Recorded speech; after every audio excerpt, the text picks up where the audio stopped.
মাথাভাঙার ছবি দেখাবো। মাথাভাঙায় পোস্টার ছেঁড়া ঘিরে উত্তেজনা।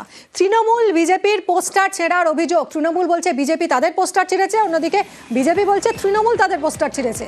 মাথাভাঙা শহরের 11 আর 7 নম্বর ওয়ার্ডের ঘটনা। পোস্টার ছেঁড়ার অভিযোগ অস্বীকার করেছে দু দলই।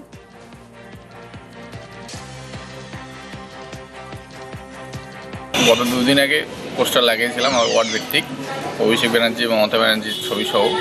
তো 2 দিনের মধ্যে আমি দেখি পোস্টারগুলো জায়গায় জায়গায় ছিঁড়ে ফেলানো। কে ছিল, মানে কী কারণে, এখনও তো ভোটের ঘন্টা বাজেনি, পোস্টার লাগাতে গিয়েই পোস্টারটা ছিঁড়ে ফেললো। যেহেতু এখন বিরোধী শক্তি হিসেবে সবাই বিজেপিকেই জানে, তো আমরা সেই হিসেবে বিজেপিকেই দোষ দিচ্ছি যে বিজেপির হারমাত বাহিনী, গুন্ডা বাহিনী, ওরাই বোধহয় পোস্টারগুলো ছিঁড়ে ফেলছে।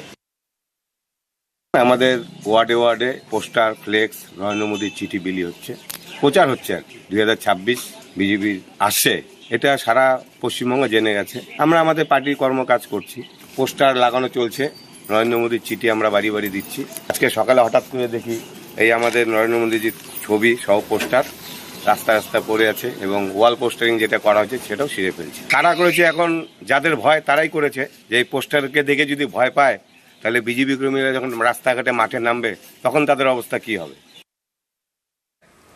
নৈহাটিতেও পোস্টার ছেঁড়া নিয়ে তরজা। এখানে আবার বিজেপির পোস্টার ছিঁড়ে খালে ফেলে দেওয়ার অভিযোগ। প্রধানমন্ত্রীর ছবির পোস্টার খালে ফেলে দেওয়ার অভিযোগ করছে বিজেপি। পোস্টার ছেঁড়ার অভিযোগ তৃণমূলের বিরুদ্ধে। অভিযোগ মানতে নারাজ শাসক দল।